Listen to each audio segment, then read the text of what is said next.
everyone. Welcome to the Felicity Optimist versus Cynic podcast with us, your hosts, Melissa and Fish. This is a Felicity rewatch podcast, so we'll watch an episode each week and join you here to talk all about it. Just a quick reminder, though, as always, we are not a spoiler-free podcast, so there may be things that we mention in this podcast episode that didn't happen just in this episode of Felicity, and especially in this one, there may be some hints to the future. So just be aware of that, but still a fun podcast to listen to. So think about how you want to proceed before you move forward. Anyway, I'm Melissa, and I'm here with my fabulous co-host, Fish. Fish, how are you doing today?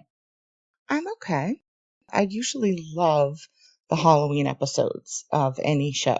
And so I went into this one really excited about watching a Halloween episode, and I had forgotten everything that happened in it.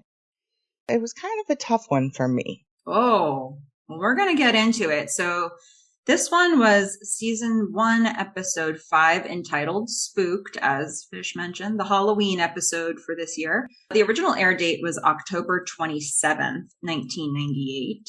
This episode was written by Jennifer Levin and directed by Joan Tewksbury.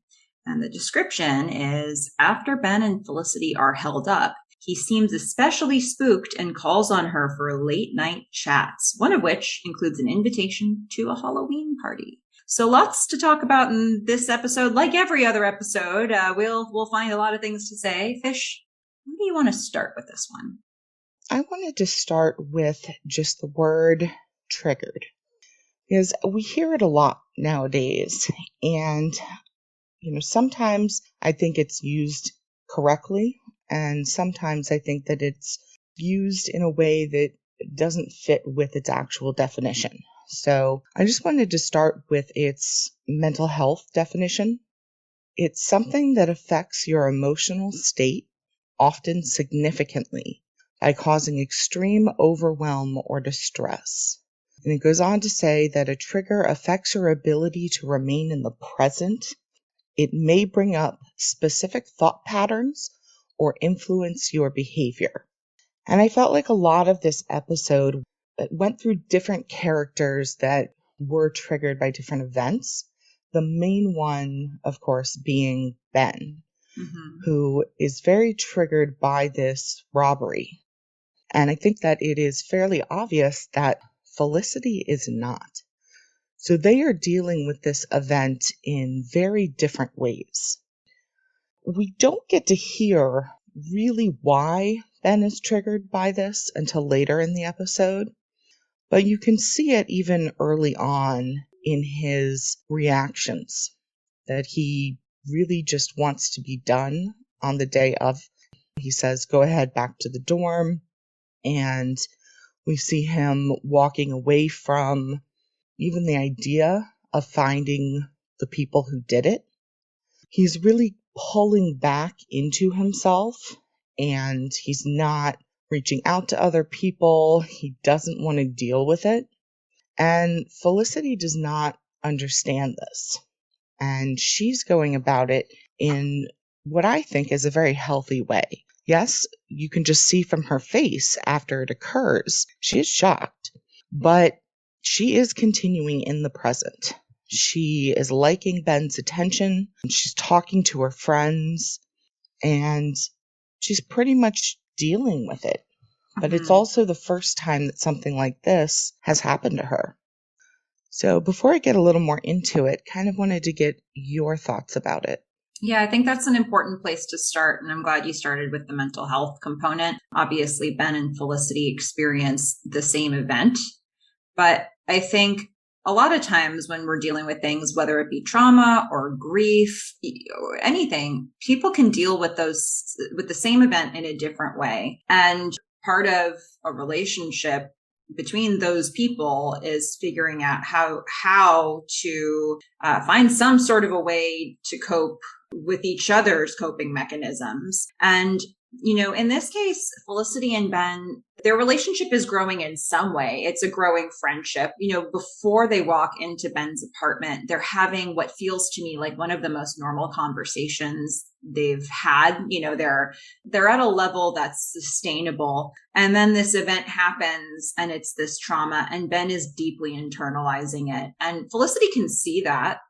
I don't think she knows quite how to help him go through that, or if she should.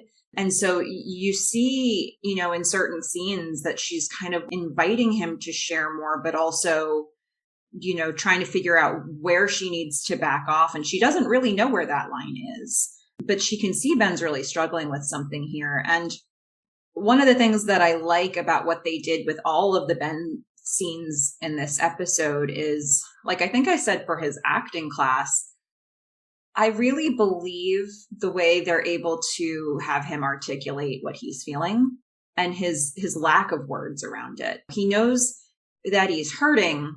He doesn't really know how to express it, and he doesn't necessarily have labels to use and language to use to describe it. And I believe that's where he is in this episode. He just knows that he's really struggling and that he's really pulling back. And one of the things that you see right after the robbery, Felicity is all of her friends are in her room. I don't even know how they heard about it to be able to collect in her room, but you can see all these people forming around Felicity.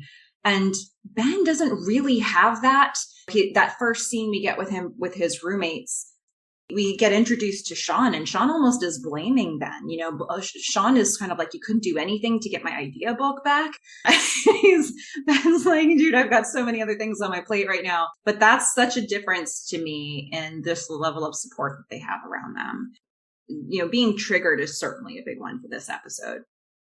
Yeah, I will say that Ben actually, I think he articulates it very well towards the end of the episode, but not when it first happens. When he's actually trying to explain to Felicity, when they're sitting in the cafe together, why he's reacting the way he is. He says that he never felt safe as a child, that his father was a ticking time bomb, and that he actually moved to New York to feel safe. And so it makes sense that he's gone back in time. I feel like he has regressed, and he is trying to distract himself with many of the things that he's doing with Felicity at night when he is particularly afraid. There is, I think, a sense of helplessness that he had, probably connects back to his childhood. We see it when they're being robbed and the robber grabs Felicity's necklace, and Ben tries to stop them, but just absolutely has no ability to do so. I think Felicity does see that he is struggling, but she really is not capable of understanding how deep this goes with him. She does have reactions on her own part where she yells at him and cuts him off, and I'll talk a little bit more about that from her perspective later, but from his, these are not helpful things.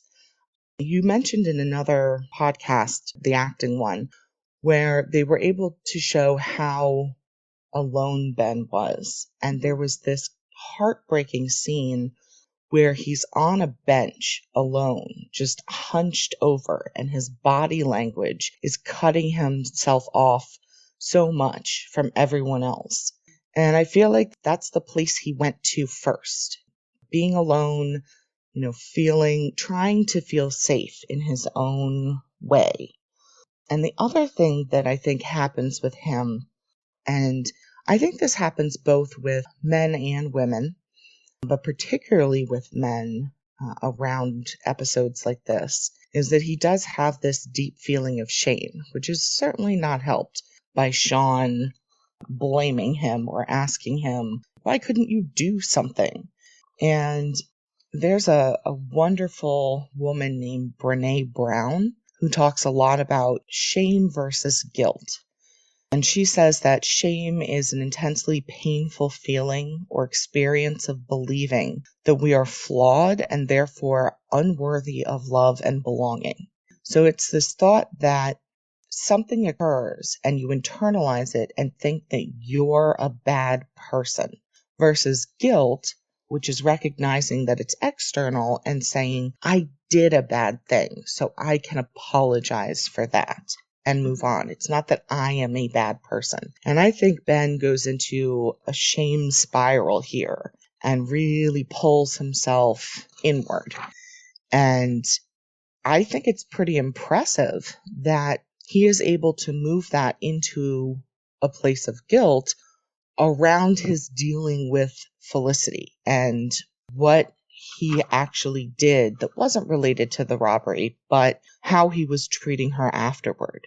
But he decides that he wants to be with people. So he ends up sharing information with Felicity. He is trying to turn to her for help, and she just is not capable of helping him. And so it does create tension and it creates pain for both of them. But I feel like he regains some of his agency by giving her a necklace. It was this helpless moment he had when he couldn't get her grandmother's necklace from the robbers, but he was able to go out and buy one. And it's really important that he remembers that he's not a child in this moment. The situation has changed.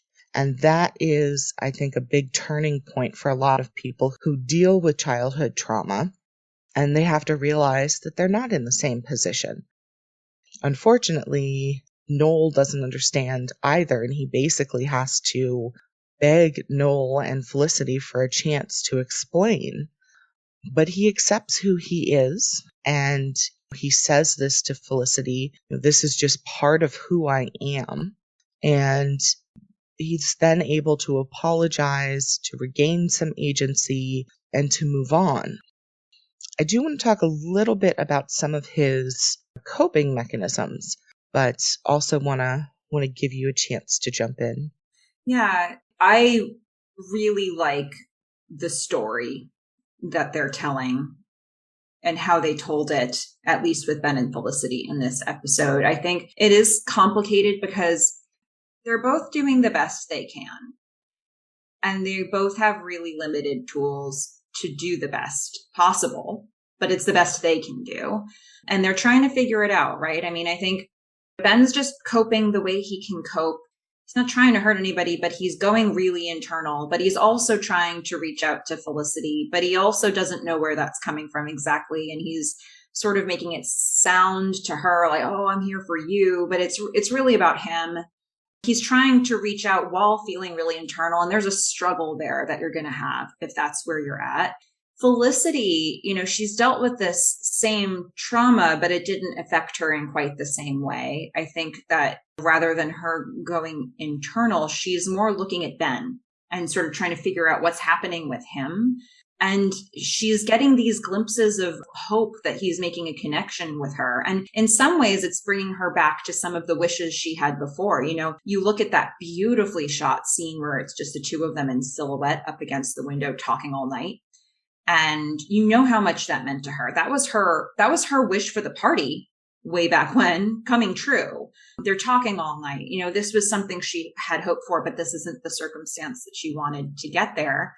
She's feeling more connected to him. And then she sees him pulling away and he's doing things that really feel to her like beyond being flaky, he seems to be taking agency by ditching her in these situations. And she doesn't want to be left like that.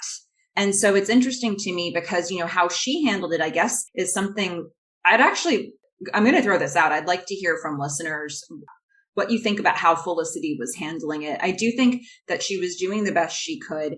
She was trying to give him the space and the opportunity to come and talk to her. But there came a point when he was crossing her boundaries of like, I don't want you toying with me in the process of you coping. And so she has a confrontation with her, which I think was a really important thing for her to do for herself. She needed to be able to recognize that Ben was doing something that was hurting her and to tell him that.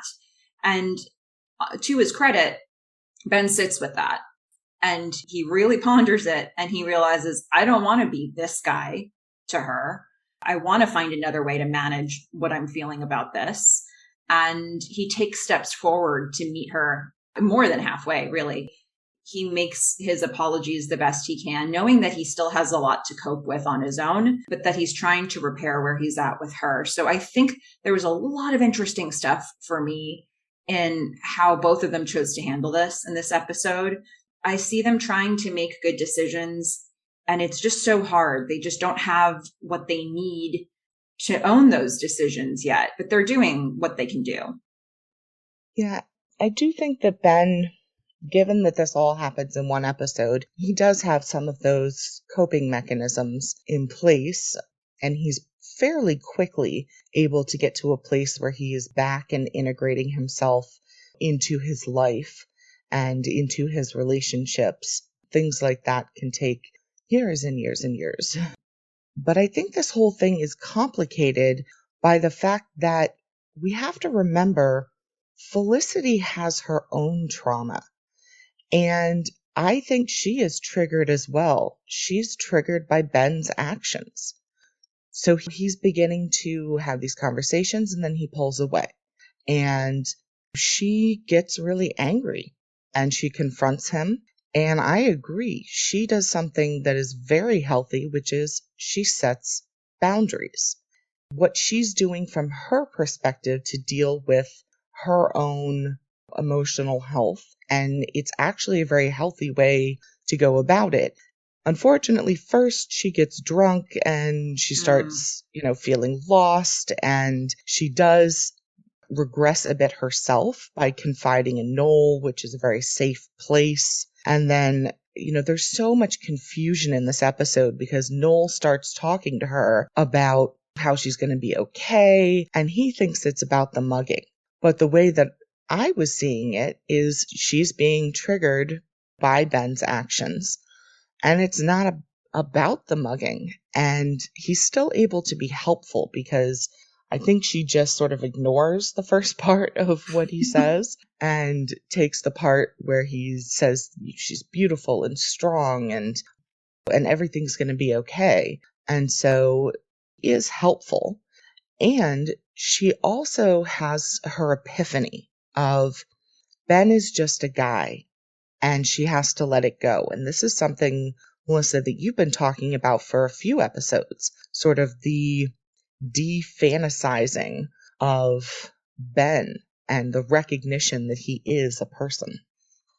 Yeah, I'm not sure she's all the way there yet. I'm aware of an episode coming up where I'm like, I don't know if she's fully learned the lesson, but I think this was a really important step. And it's not always linear, these paths that we take. Sometimes we know the endpoint we need to get to, and we make a lot of progress. And then sometimes we take a step back. I think in this episode, it was a step forward in terms of her and Ben. I think the stuff with her and Noel was also interesting to me because Noel, he's very separate from her in this episode for so much of it.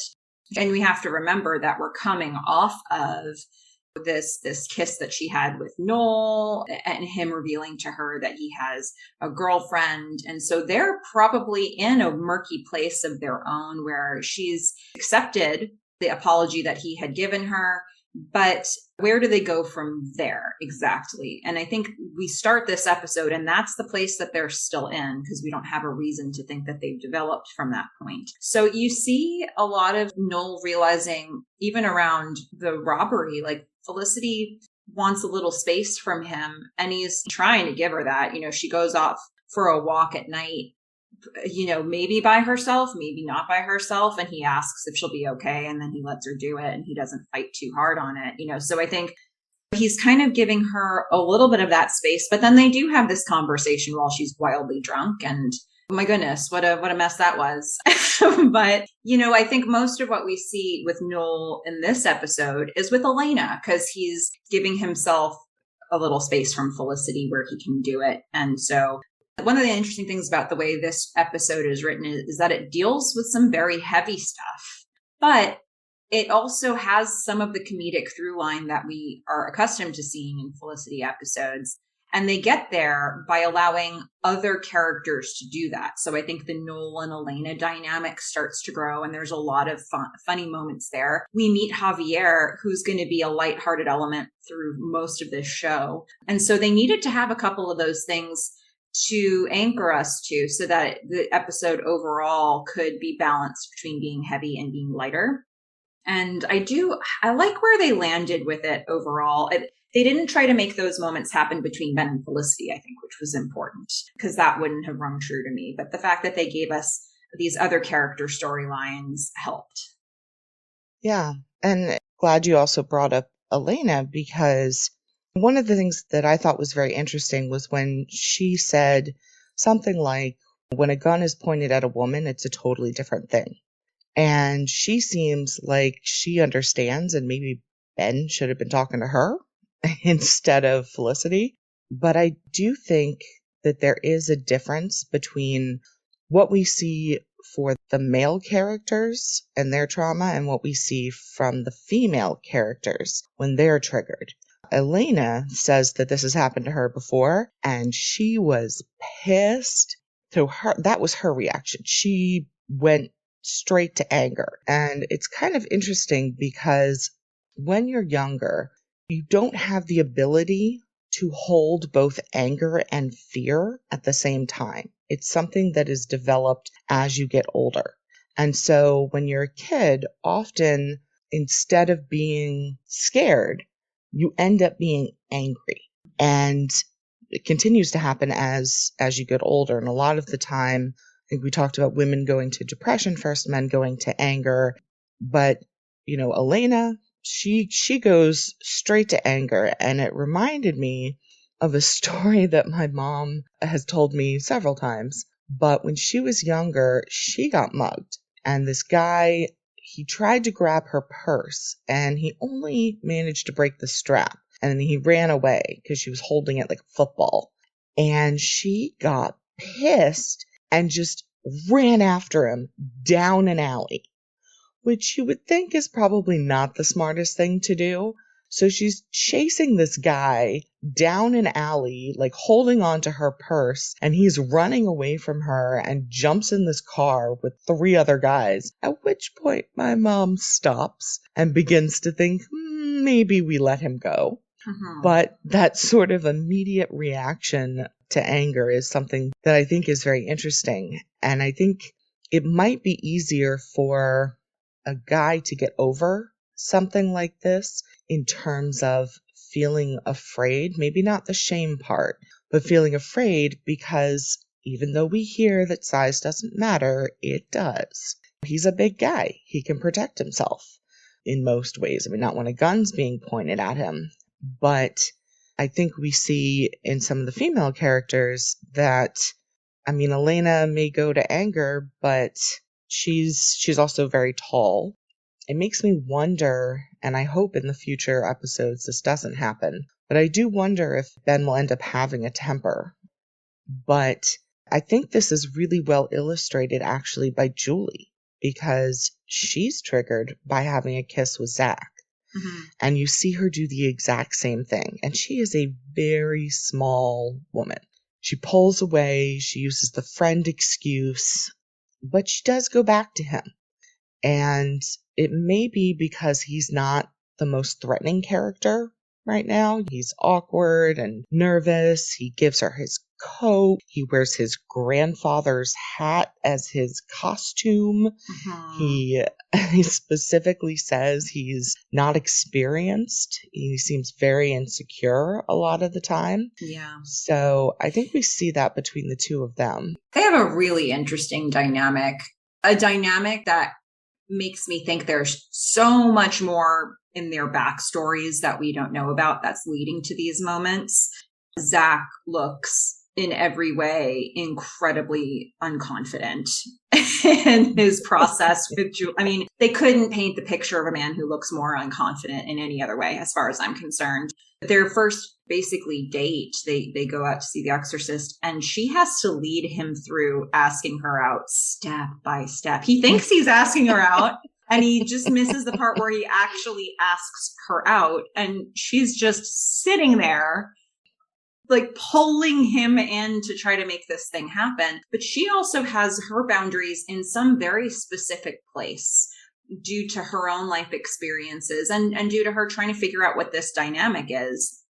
And so he doesn't know what to make of it all. He thinks he's getting some signals. Then he gets very clear other signals. And I think his reaction to that seems to be he retreats into the film studio and she finds him there and they end up having their first kiss, which in that moment, they're both going in for, right? But it's interesting. Julie has boundaries somewhere through her own life experiences that she's taken with her to this point and the memories that she brings with her into this moment. And she's trying to figure out too, but she knows that she has some interest here.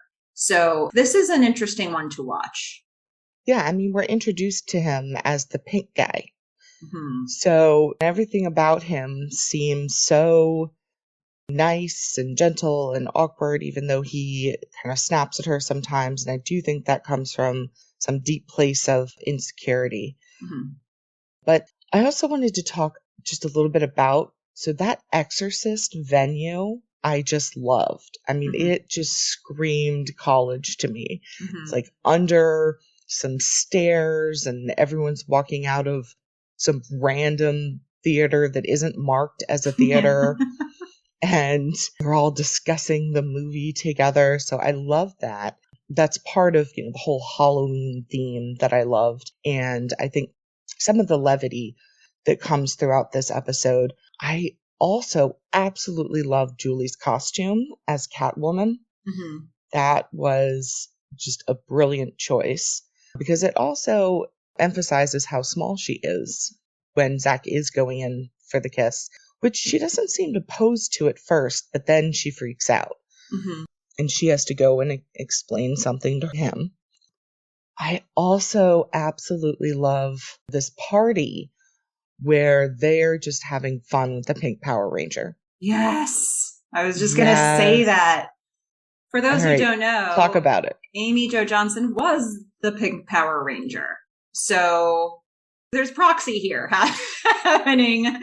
Ben kissing the Pink Power Ranger was not meant to be a fact noted by Felicity in terms of, oh, that's Amy Jo Johnson.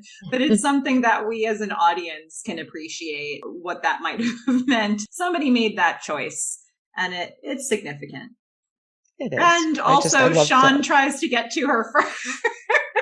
Not first, because Ben's already in there. He tries to bogart the Pink Power Ranger. Yeah. Slip right in there. Which I think is an interesting thing to see here in his first episode when we look towards the future of the show. Sean is not coming off as a great guy, and I remember liking him. I think he's a nice guy, but I don't know now. I think that he's a nice guy, but he's so rough. He just as a bull in a china shop is how I think of Sean maybe for his entire run on this show. So it's interesting to see him be exactly that here. I mean, this is not the first time or the first episode where we're going to see him walk into a room and absolutely kill a mood, like massacre the mood from every standpoint. He's commenting on their pumpkins. He's eating their Chinese food. He is interrupting a moment. And there is a heaviness in the air. And then this man walks in. And he is oblivious to the impact he's had. But it's one of those things I think that makes you laugh. Oh, it does. He's great. I want to go back to that carving pumpkin scene, though. I thought that was such a great scene for a number of different reasons. One, I just have this personal connection to it. So Ben has regressed, right? And he is looking for the fun things that he did when he was a kid. And he's taken Felicity along on the ride to feel safe and, doesn't want to think about what happened. And so it's Halloween. He's distracting himself. And so they're carving pumpkins. So when I was first living abroad in East Africa, it was a traumatic time. I was, quote, studying abroad, but I was actually working. And there were a few of us in this area that all were in the same program and working around the same area. And it got to be Halloween. And so we're in this completely foreign place, and some really disconcerting things have happened to us. And so what do? We go out and we find these little pumpkins, and the three of us sit down in what I am very, very loosely going to call a hotel. It was more like a 6-room bunker with a big open space in the middle where we could carve the pumpkins. And if I can find it, I have a picture of the three of us holding up our little pumpkins. So if I can find it, I'll post that on Instagram, and everyone can view the real life example of pulling into yourself and carving pumpkins with friends as a distraction from life. Okay, so this was a scene from your very own life that they turned into a Felicity episode. Yeah, and in all fairness, I think the Felicity episode happened first, but I didn't remember it. So they happened independently of each other, but they are reminiscent. Yes, so you can tell how real this show gets. People do these kind of things. Yeah.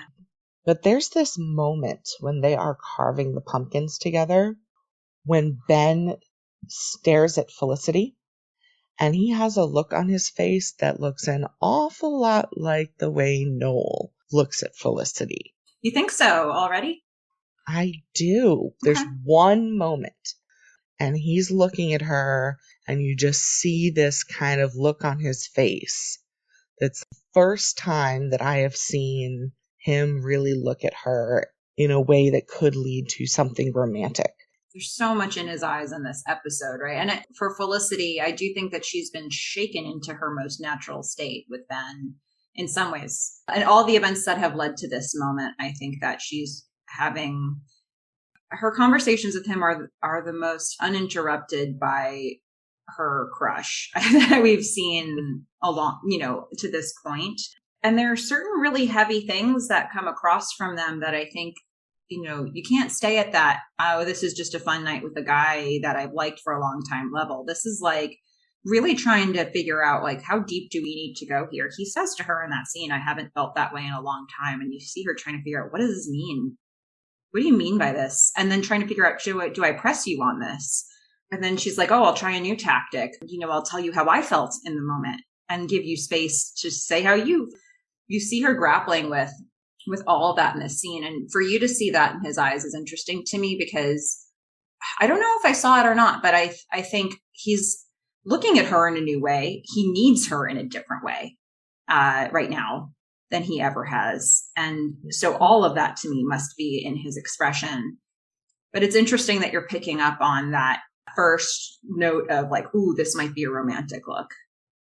Yeah. And I think there's a couple of things that point to it in the show. So he's making plans with her during the day and not showing up. So he is pulling back and he is leading her on at this point. I don't think he was before this, but now he's doing it. I think both as part of how he's coping. He's reaching out at night when he's scared, but he's also making plans because he's a little interested in seeing this. And then he invites her to the party, and then he kisses the pink Power Ranger. So he's going back and forth, but he does in the end come to a point where he can apologize and explains what's happening. And he gives her this lovely present of the necklace, which is very thoughtful. And he says to her during that scene, it's hard for me to open up to people, especially people who make me nervous. And she says, I don't make you nervous. She definitively does say that. I love the line read. Yeah. He's like, yeah, you do. Yeah. He's like these are my right feelings. Oh. Yep. Oh, and my goodness, I love it. Oh, I love the two of them. They're just funny. I also think that we see, I don't know if what we see between Ben and Noel when Ben's looking for Felicity at the end and he comes to the dorm, he knocks on the door and Noel sees him and he's like, she's not here. And he's just making it kind of hard for Ben to get the information he needs. And Ben's like, do you know where she is? He's like, Noel obviously knows where Felicity is. And he's just making it a little harder for Ben to get to the conclusion that he needs. And, it's one of those moments where I don't know if it's because Noel is just jealous of Ben anyway, or if it's because he feels that there's something shifting. And I almost think he feels that there's something shifting. Felicity has been keeping to herself more. She's had this late night walk and she's not confiding in him as much. And that's partly his own doing, right? He in the last episode tells her, I have a girlfriend, and they have all of that happen. But I do think he's sensing something. Well, and we also have to remember she's just had this drunken conversation with him where she's crying her eyes out because of Ben. Mm-hmm. So I do think he feels protective Mm-hmm. and is trying to be a friend in that scene because he doesn't know what's going on with Ben. He doesn't know exactly why and what has happened between Ben and Felicity. I think Noel thinks he knows why Ben wants to see her, but he doesn't. Yeah. Ben is trying to come to a conclusion and apologize for how he's been acting. Mm-hmm. And he doesn't tell Noel that. And frankly, I don't think it's any of Noel's business. Mm-hmm. But, he does have to ask him where she is. Yeah. And so he's coming to this moment, the closest that I think we've seen them be when they're at Dean and DeLuca, where he is talking about himself and how nervous he is. And there's a difference between when Ben is sort of scared and kind of going into himself and when he's nervous around Felicity. I think he's got two different things going on there. He has the past with his father, who's an alcoholic, and he doesn't feel safe. He's got his sort of defense mechanisms for that. But he's also had all of the issues with his mom, where he's got some emotional pain. And this is where I think it's interesting to see the different dynamic, just of someone who is a guy who's larger, that he's able to come to her and be more vulnerable. And yet he still has this sort of second area where he's nervous around her because I think he's worried she's going to hurt him emotionally. That moment of saying, especially someone I'm nervous about, it's not exactly a declaration of love, but it's a moment where he is indicating to her that he's interested in her in some way. Or that her opinion of him matters to him. Yeah. And she has some ability to hurt him in that. Yeah. And I honestly feel that Felicity doesn't understand that either. Mm-hmm. He wants her to be able to understand and accept him, but she is so infatuated in that moment with the necklace. At least that's what I was reading on her face. It's getting a present from him. It's very sweet. Like, we're talking. She doesn't really understand what he's been through, and I don't know that she's fully accepted who he is. But I think the two of them are starting to get closer. And that is the scene where I see them moving forward in any type of relationship, whether it's going to be a closer friendship or something romantic down the line. Yeah. Well, put a pin in that for next episode. Spoiler alert, you may revise where you're at. But again, I think this is a really important development for them. And it's so interesting that you're framing all of this from his standpoint, because I don't know if I've given as much thought to how Felicity impacts Ben's growth as I've given thought to Ben impacting Felicity's growth. But I think that you're right. I think that hearkening back to something I mentioned around the acting class and the way he talked about his mom, and that line he said where he was saying, I've seen pictures of my parents when they were younger before they had me and they looked so happy. And I think what came across to me in the way he told that story in that scene was that there wasn't an honest conversation happening in the family, even with his mom. about what the situation really was. There wasn't that level of honesty. They were all hiding things from each other, probably to protect themselves, maybe thinking they were trying to protect each other. And Felicity is way too honest to do that. You've called it verbal diarrhea. When she's saying something, if you're important to her, she's probably going to, if she's thinking it, she's probably going to say it at some point. And he's really been learning how to deal with somebody who does that. And her opinion of him is becoming more important to him, and he's going to get it. He's not going to withhold this from him.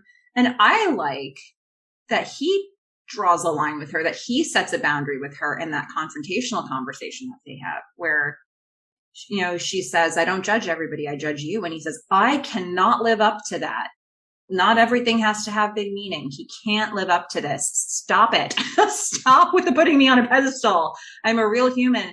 And in that moment, he's been having a whole episode here where he needs to build a real relationship with Felicity on the back of this triggering experience that he's had. He needs to build this relationship. He can't have her idolizing him anymore. That's not where he's at with her. That's not where he wants to be at. So he's like, put it away. It's like maybe before he kind of was flattered by it, or he was unknowingly stoking it, but he needs her to show up differently now, starting this very moment. And so I think it's this push and pull of both of them trying to figure out, how do I need to be with you? Yeah, I mean, it's certainly an interesting journey that they're going on together. And I just don't see Felicity really being the right person for him at this point in time, even as a friend, as the right support. I think someone who has had a bit more experience similar to what he has been through. Mm-hmm. I think as he's working this out and he's talking to people, he should be surrounding himself with some people who have a better understanding. Yeah, he needs some people with a shared experience or a similar language. And you can even see the difference of those things as, when we see the friends talking with each other, like, Elena makes her comment that you mentioned around, she had been held up at gunpoint, but Noel jumps in with the stupidest thing to say, where he's like, a homeless guy pushed me over once, ruined my birthday cake. What? And, closest he's ever been to being mugged. I mean, it's just, this is not the only time he's going to say something ridiculous like this. And it was a serious moment where they were all unpacking their, any experience they had, even similar to what Felicity might have gone through. And this is what Noel had. But I guess that's why I love Noel in this episode. Let's talk about some of the funnier things. Because I think Noel and Elena together gave us a lot of that. Javier gave us a lot of that. But the Noel and Elena stuff, I love how Elena shows up in the guy's bathroom dressed to the absolute nines and Noel's naked from the waist up, like at the mirror, like doing personal hygiene things. And she has a whole conversation with him about how much she hates Halloween. And he doesn't care because he's putting the posters on doors anyway, or, I think he gave her like a picture of a witch, which she took personally, but he's like, it's Halloween, lady. Like, what do you want from me? And then he basically forcibly makes her go to the party by getting the Subway costume, the Subway sandwich shop uniform. They're going to be coworkers. There was so much product placement in this episode. But it was so funny. And then her meeting Blair. We'll get to know Blair more. So this is our first introduction of him. And he's the Tin Man in this episode. Everything about it, seeing her completely let loose with him on the dance floor. And then I gave an award for best post or during hookup hair. Yes. Lena? Yes. Agreed. What a time for those two. Well, and there is a moment where you can see Blair turns to the side. And not only is he the Tin Man, he's a Tin Man with like a giant gut. And she's just rocking out in her Subway outfit after she's been yelling at Noel for not showing up and sticking her with this stupid outfit. I'm really surprised she showed up. but she did. Yeah. And I love the moment when Felicity and Javier meet. Oh, I mean, they are immediate friends, because Felicity's verbal diarrhea is Javier's lifeblood.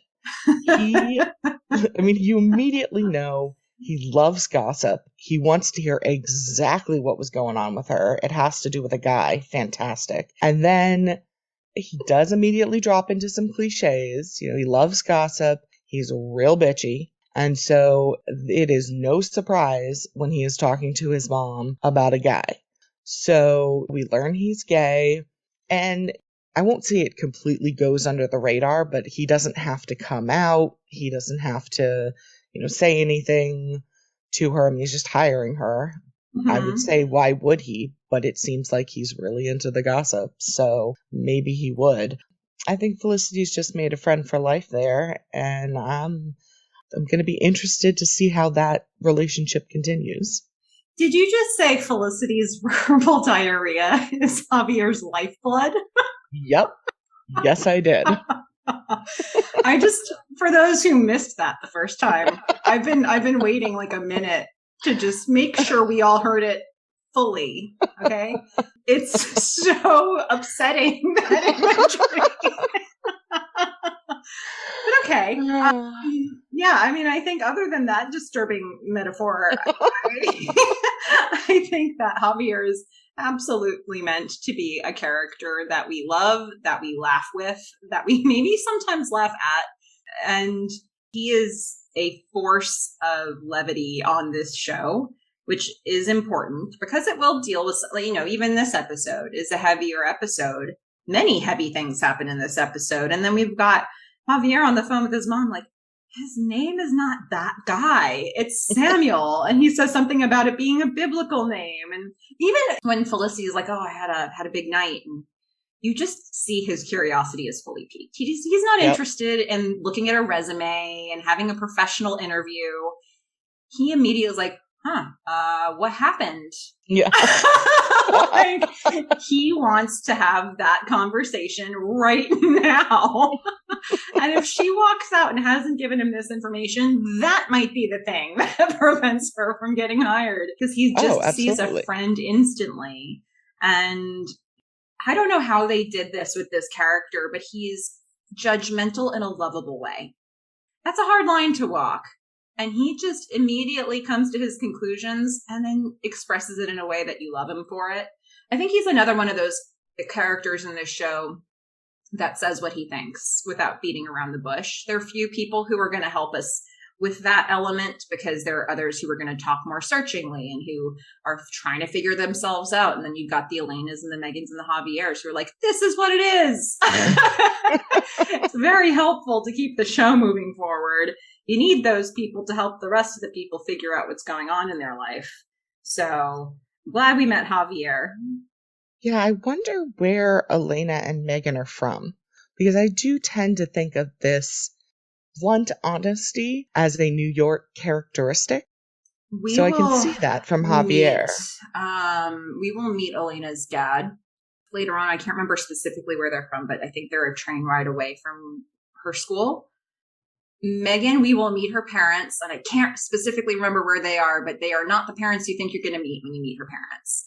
So stay tuned for that, because that's going to be a wild new element of Megan to reconcile with the person we've been seeing so far. I want to say Javier is actually from Spain. Yeah, but he's been in New York and he owns a business there. And so maybe it's not the New York type of honesty, but there are multiple characters who just, say what they think. And that's just how it is. Yeah, it's going to be really helpful. And to be directly contrasted to this short scene that we have between Ben and Zach playing a video game. I think they were playing a video game where they try to have an emotional conversation, and they can't. It's impossible. Like they get out a few words each, and then they just like go for a walk. Well, then you got this. So first of all, my question is, how do they even know each other? Because they're talking together at the party. So it seems like they're already friends or they know each other somehow. And then they're playing PlayStation together. And I can understand how that gets real awkward real soon, because clearly Zach would like to be Eskimo brothers with Ben, and Ben doesn't want to have that conversation. Mm-hmm. I would presume that Zach has been hanging around Julie more, and it's not like Ben never sees Julie. So I think I would assume that they aren't close friends, and this might be the first time they've hung out together one-on-one, but that they have had now more shared acquaintance moments by seeing each other in the same place because of Julie. That's where I'd have to go with it. I mean, I imagine that Zach, being so interested in film, is taking very specific classes, like whatever his requirements are, he might be taking those, but then he's probably, in the film studio all the time trying to get things done. So I have to think it's the relationship to Julie that they both have that's bringing them in connection with each other. Unless he met him in his acting class, which Zach isn't an actor. So can't imagine that's why. Well, it's the relationship to Julie that is both bringing them together and then pushing them right away, where Ben's like, gotta take a walk. Mm-hmm. Not talking about this. Bye. Yeah. Out of his own apartment. Yeah, he was like, I'm out of here. Yeah. Like, I don't know. Like, I want to have a deep conversation with Felicity, not you. Well, he certainly doesn't want to talk about how Zach can get into Julie's pants. That's for sure. Whew. Yeah. What a moment. And I think that, I have a note from an optimist to share around that. I do have one other note beyond that too, but this seems like a good time to just point out, we're seeing these characters grow. And I think part of what gets them there is these moments where they're truly listening to each other. And you see, even in this episode, that there are some genuine moments that can come out of just hearing what the other person is saying. And I see some characters trying to do it and trying to learn how to do it. But the moments that feel really important and really genuine, they come out of listening to what the other person said to you and then responding to it. And it's one of the reasons that I love the final scene so much, with Ben giving an honest apology, still struggling with the things he's struggling with, but knowing that Felicity set a boundary and had a good reason to do it. And he set his own, and they're going to move forward from this place. And it's a genuine moment that comes from really hearing what the other person said and respecting it enough to try to take an action. I think that, a lot of times we say people can't change. I think they can if they want to. It usually happens in smaller ways, step by step. But if you have a change you're trying to make, it usually comes from really sitting with it and to have the confrontation that they had, to hear each other and then to move forward. I think that's what anybody can do if they want to grow. So I liked that we saw it here.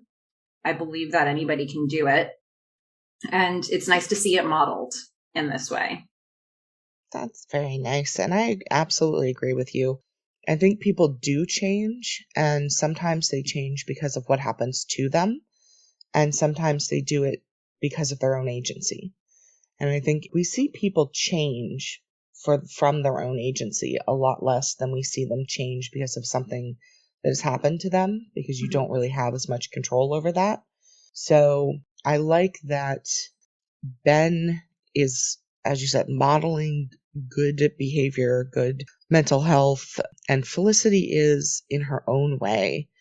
But as I said before, I just don't see her being able to be the support he needs. He needs to find another source of support before he can move forward with Felicity, because she's never going to be able, maybe not never, but right now, she is not able to give him what he needs for that part of his journey and his growth. Yeah, because she doesn't have the experience or the tools, nor does she have enough knowledge to know which tools she needs, because he's only given her so much information. So it's not like if she wanted to study this, she had a ton to go on. So there's just, you're right. He needs somebody that he can be open with on all of this, who can give him feedback that's going to be useful. The last note I had, just generally, is on that last scene. Couple things I wanted to say about that. First of all, the version that we watched, as I've said many times, everybody's probably hearing completely different music, but I'll tell you what music we heard in that scene with Ben giving Felicity the necklace. There was a song by Peter Mulvey called Take This, which over and over again you hear Take This From Me, which is, I think, a symbolic lyric in terms of take the apology, take the necklace. But it was also just really simple and really beautiful. And then the camera, you were focused on the two of them having a conversation in Dean and DeLuca, which she's now working. They're on her break, her 15-minute break. They're getting a lot done in 15 minutes. And then you see these two having this conversation. They're getting back on track as friends. And the camera pans back. It pulls back and you see them through the window. And then you see the people walking in front of the window. And I don't know. I really liked that. There was something about it that reminded me of the episode where Felicity said, we're all one snowflake. I was worried that I was just one snowflake. And then I realized everybody is. And that kind of reminded me of that because it's like, here are these two people having a really important moment for them and the world's still happening around them. And it doesn't make it any less important to them, but it puts it in context for me. They're part of this big organism that is New York. So I loved a lot of the choices that they make and how they had made and how they shot that part of the episode. I agree. I also really liked that, not just from you're part of New York, but it showed sort of the universal nature of what they were talking about. It kind of pulled out from the scene and you see everybody else. And then, at least for me, because I did identify with a lot of what happened in this episode, I thought this is something that anyone walking by could be having this same thought, could be going through something similar. This is a universal thing that happens to us all. We all go through things and we all have to figure out how to deal with it. And we all really need to reach out and have connection to deal with it. I love the way you put that. That was brilliant. That's why they pay you the big bucks for this podcast. Oh, I thought it was for my my lyrical word vomit into life's blood comments. That was a moment for all of us to think about. What was that? That was really something. Oh, Felicity's verbal diarrhea is his lifeblood.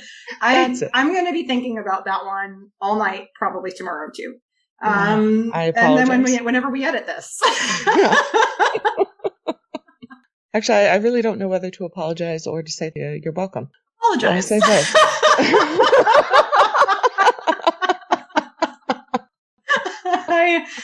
I'm going to clear that up for you right away. The other thing the other amazing thing that you add to this podcast is our What Sally Said, What Sally Meant segment. And I, for one, am dying to know what Sally meant in this episode. So you want to tackle that one? Sounds good. Yeah, listeners, if you're just joining us for the first time, you might be confused about everything about our format, but I'll explain this one. So what Sally said is us repeating what verbatim Sally said in her tape to Felicity at the end of the episode, but Fish knows what she was really talking about. And so here's what it was. She says, "Dear Felicity, it's true what you said about soldiers. They do form a special bond. Well, what you went through was not war, and I'm so glad that you are still resilient enough to deal with it. But eventually the battle ends, and those who survive, they go home and try to make sense of it all." It's said that what doesn't kill us makes us stronger, but that's bullshit. Trauma compounds for those of us that survive. Until a few days ago, I had planned not to tell Emmett about John's death. And not everyone does. And sometimes I think they're the lucky ones. It just seemed like too much for both of us. I pray this is the worst thing that ever happens to you. But if it's not, know that there are many of us survivors out here. We are all just trying to stay upright under a giant weight threatening to shatter us. Then I got your tape, and it reminded me that it's something I really need to do. Don't feel that you need to share before you're ready, but you do need to find people who understand what you've been through. I guess we all have our own war stories, but they're meant to be shared. They have to be. I admire you for sharing this with me. It means you're not trying to carry it alone. Keep sharing, especially when it's hard. If you don't, someday your weight may become too heavy, and it will crush you. Because these stories, they're what bring us together and they keep us alive. Your friend Ben carries much more than you do right now. Be kind to him. He is more fragile than he seems. Whoa. Sally got deep this time. Sally got really deep. And Sally got the topic off of Felicity. She put Felicity in her place. But you can't say that sometimes. You know, you just have to think it. Yeah, and this is one of those times. But I think it was fair what you added in there. So nice. Thank you for that. Well, I think this is a good time for us to rate the episode. And then I'll give you a moment to think through that on your end, because I guess this is where I need to be transparent. So first, I will say that this time I am rating this episode in Subway sandwich shop uniforms because that felt appropriate to me. I am enjoying picking a different thing each episode. That's what stuck out for me. Now, here's the thing. I'm going to go there, Fish. Yeah. Folks, all right. So we talked a lot about being triggered. Let's all be kind right now. Yeah. Melissa was triggered. I was triggered because I have a deep-seated phobia of vomit, and I have for a long time. It's called emetophobia. Since I was a little kid, I've had this. I haven't even puked since I was in like 5th or 6th grade. That's a long time to go without puking. And believe you me, I have had many experiences where I have been around it, where I've been near somebody who felt sick, who got sick. And let me be the one to tell you that TV and film way overuse this as a tool. Like, if you are really looking for it or really wanting to avoid it, the number of TV shows or films that have people who puke is ridiculous. Ridiculous. So I am going to severely dock this episode for points because, folks, there's nothing else I can do to get my point across. Dear showrunners and directors, you don't need to show people getting sick for every little reason, whether it be feeling emotional, feeling scared, feeling like they survived something big, being drunk, being actually sick, experiencing a pandemic. We don't need all of this to result in vomit. So, guys, I've got nothing else that I can do to get my point across. But this is the only way I can make the showrunner feel it. This is how I'm going to do it.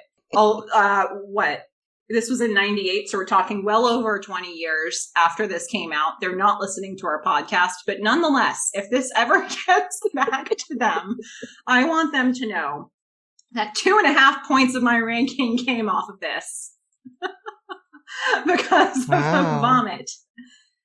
I'm going to give this one a 6. And let me tell you, this would have been really well ranked if not for that. I thought it was a very effective episode that did a lot of good things. However, if you're somebody who feels that they can't watch the screen for the moment she says she's feeling sick at the party, you miss a lot of the episode. You miss her conversation with Julie. You miss the kiss with Ben. You miss her running home. You miss the conversation with Noel. You miss all of it, some of which was comedic, some of which was important to the plot. So I guess I also ranted here today, but I earned it through a life of a phobia. So this is well-deserved, well-delivered rant. Thank you. Thank you. As you prefaced it by saying that I was triggered, and you were right. Mm-hmm. Yes. Now, in slight defense of the showrunners, I will say this is college. And, Melissa didn't stay out very late in college. For this reason. For exactly this reason. Had she stayed out very late or even a little later, she would know that much of college is in fact filled with fun. Sorry to tell you, but despite how early I left the pre-parties, I still was aware of this, yes. which is why I left. Yep. And still which was smart. Get away from it. I've smart. seen my share of unfortunate moments, Yes. but not as many as I would have had I stayed. True. Very true. And I feel your docking is appropriate. Everyone has to react in their own way. And I appreciate you telling us about this, feeling comfortable sharing. If anyone out there is a listener also suffers from this or any other phobia, feel free to reach out because, again, we want to share with people who have had similar experiences. Maybe you guys can have a little conversation there. I would sure be interested to hear from you, especially, under any circumstances, especially if you've somehow gotten over it. Because I don't know how you would do that, really. But and yes. She's tried. Mm-hmm. I'm curious. So this also brought up one final thing that I want to say before my rating, which is we do see Ben making out with the pink Power Ranger. And I know that you did not feel the same way I did about the first kiss with Noel and Felicity. But I thought that was a fantastic kiss. And I felt like Ben did not seem like he was a great kisser. He was like sort of trying to taste her lipstick. It did not do it for me. So I just unfortunately had to watch that. I hope they will shoot it better if Felicity and Ben ever get together. Well, I'm at a little bit of a loss here because I don't love to watch this part of the episode in great detail, as I have explained. Because we know at any moment Felicity could be sick. But I would say from future kisses Ben will have, I think Ben's a good kisser from what I can tell, or he has good moments. Okay. I wouldn't say this was the best introduction to it. But then again, maybe it was the Pink Power Rangers' fault. I don't know. Who's to say, really? Takes two to kiss. Tango. And kiss. It takes two both to tango and kiss. Listeners, what else does it take two to do? You tell us. Don't answer that. Okay.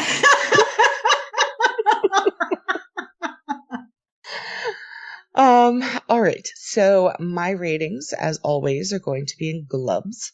And I am very torn about this one because on the one hand, I also was very triggered by this episode, and I came into it with such great expectations of, seeing the costumes and the parties, and who doesn't love, every Modern Family episode that has Halloween in it. So I was taken aback. I still think they did a really good job with the show. It just wasn't the show I was expecting. If it had been a normal Halloween episode, it would have gotten a 10 out of 10 for me because I love them all. And I think this one, I'm just going to have to take it down to a 7.5 because I can't give it something higher when I was caught so off guard and then had to deal with all of the emotions. I am not in an emotional state to give it a higher rating. So clearly the two of us share something in common. And so, yeah, I will give it a 7.5 out of 10 glubs. That's totally fair. And I guess I should give you the warning that you're going to have a rough relationship with Halloween episodes on this show, I think. I don't know that they happen every year, but none of them are just straight up like, oh, we're going to a party and we're getting all fancy and that's it. Like, I feel like there's always something kind of heavy that happens in the Halloween episode. As heavy as getting mugged and then going into like your childhood trauma of feeling helpless and unloved by your alcoholic father and depressed mother. I'm thinking of a Halloween episode from senior year, which is very heavy. Yes. Yeah, that's not going to get a good rating from me either. Oh, I'm guessing. Spoiler alert. Yep. Okay. I'm guessing. Well, we'll see how it goes. They're not all fun and games, these Halloween. They do have fun and games episodes. Just not sure it coincides with Halloween. Speaking of which, next time we are going to watch the episode cheating, which is interesting. Ooh. It's an interesting title for the episode. What could that mean? What could it mean? We're going to find out next week. But for those of you who have feedback or questions, or, I mean, we asked a lot of questions in what we talked about today. So I'm very curious to hear from any listeners who want to share feedback, or if you're an artist, if you have any Felicity fan art you want to share, you can reach us directly at themelissafish@gmail.com. That's Melissa with 1 L, 2 S's, themelissafish@gmail.com. And if you want to follow us on Instagram, you can find us at Felicity Podcast. Also, for those of you who want to know when these episodes are coming out, we send out a newsletter when they're available. So if you check out the show notes, you can find the link to sign up, and then it'll be easier to know when they're available to you. So that's all the homework I had here, all the little housekeeping items to do. But Fish, are there any other things that you wanted to mention as we wrap up? Well, I can't go an episode without commenting on sweaters. So I will say one of the reasons that this episode didn't get a lower rating was that I think Felicity has really upped her sweater game. These sweaters are starting to get a little better.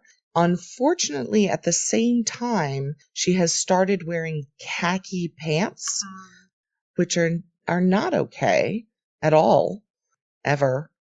So yeah, it didn't quite even out because those early sweaters were really rough. But if she can figure out how to wear a pair of jeans with those sweaters, she's starting to go in the right direction. Okay, well, we're just going to work on one part of her attire at a time, one item of clothing at a time, and see if we can get to a reasonable place. Yes. I'm not sure I'm not sure if it'll happen anytime soon. I will say that the aesthetic of the show changed very much in their sophomore year, I think, as a note from the network. So what you're seeing might be more of a freshman year thing than later. But I am noting that our resident cynic is not a fan of Felicity's fashion. Never has been, maybe never will be. We'll see. I mean, we'll see. I am willing to change my opinion if she is willing to change her clothes. Well, she's changing in other ways. So let's see if this can be a thing for us. And I guess, let's look for it in the next episode, which again is cheating. Looking forward to that one. And I guess that's pretty much all of it for now, Fish. So until next time, don't hook up with Ben while I'm gone. I'm a fish. Bye. Bye, everyone.